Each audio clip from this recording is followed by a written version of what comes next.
Welcome back for another episode of SSD Mythbusters, where each episode we take on a myth in the world of Social Security disability and we talk about it and either prove it to be true or to bust it as a myth so that you guys out there are informed.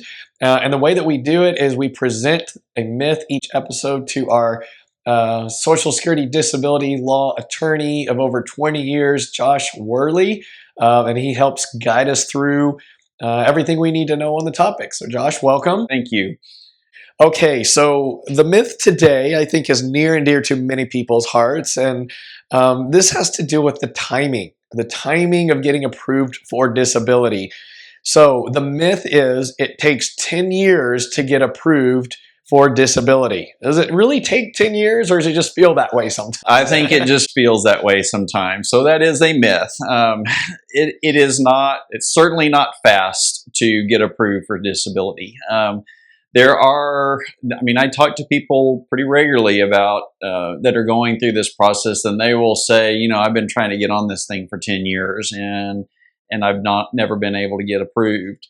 Part of that is one of the mistakes that people make is that they start this process, they get denied, they don't appeal the decision. So they basically just, it comes in the mail, they get a denial and they get mad and they throw it in the trash and, give up on it. And then, 6 months later, they think, you know what, maybe I should pursue that. So, but you've missed a deadline. When you file or when you get a denial, you've got 60 days to file the appeal.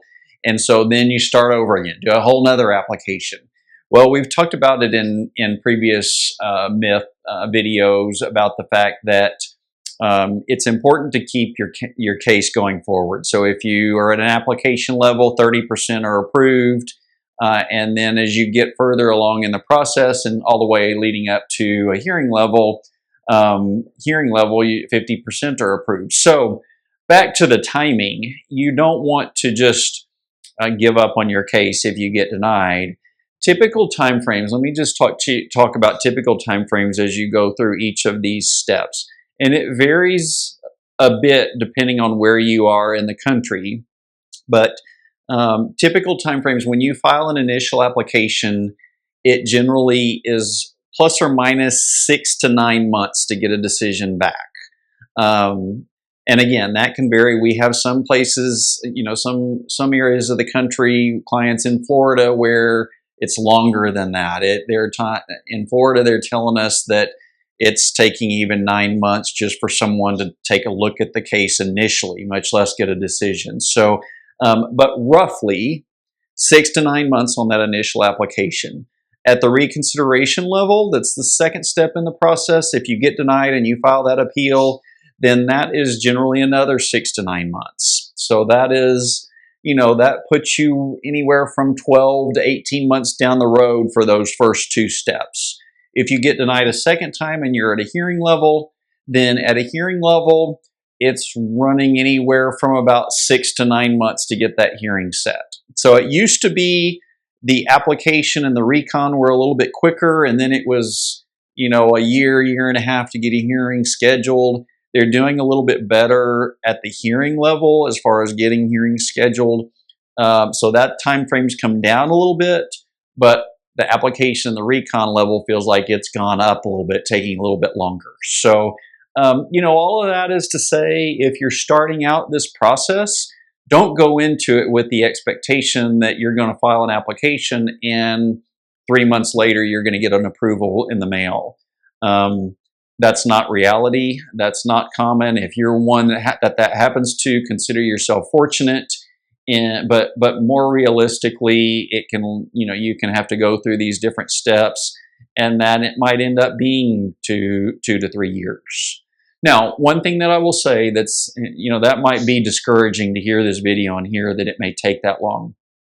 The encouraging thing about that is that the point that you get approved, then you do not lose all of those back months as far as benefits go. You will be entitled to back pay for all of those months that you had to wait to get on that. So that can be 2 or 3 years of back pay that you're entitled to. That can be a lot of money that you would get in the end.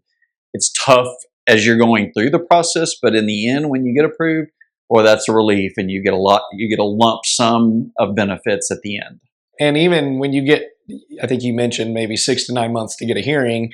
Did I hear that correctly? Okay. Yeah, roughly. And then, I mean, it takes some time for a judge to issue a decision after that, even. It does. Yeah, and that's a good point. So when you have your hearing, you will not likely get a decision at that moment, at that hearing. It typically, you have to wait to get that decision. Good guess on that is 2 to 3 months to get a decision from a judge after the hearing. So that adds a little bit more time onto that time frame.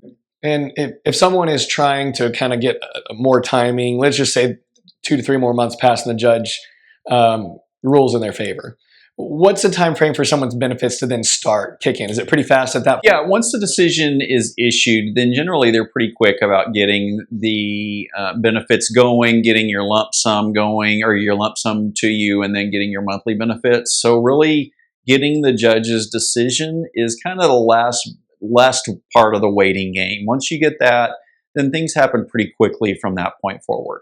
Okay. All right. Well, it doesn't take 10 years. I think we can agree on that usually. But so this one's probably busted. But we can agree that nothing about Social Security disability seems to move quickly. So if you're starting this process, prepare for it to be a little bit of take some time, and 12 to 18 months with the earlier stages, and then add in maybe another 12 months to get a decision on a case at a hearing level. So it can take some time, but we're talking life-changing decisions here, that if you get found in favor of having disability benefits, it can change your life. So certainly one to kind of stick with the process. Josh has repeatedly said that through these episodes, that sometimes you got to stay the course, keep going through it. So hopefully this has been helpful. We're going to keep doing these, so give us a follow, and we're going to keep trying to get information most important to you guys. So give us a follow. You can also reach us at our law firm. We have a Social Security practice where Josh helps people all around the country, a nationwide practice here at the Injury and Disability Law Center. You can find us at idlawcenter.com. So thanks for joining us. We will see you next time.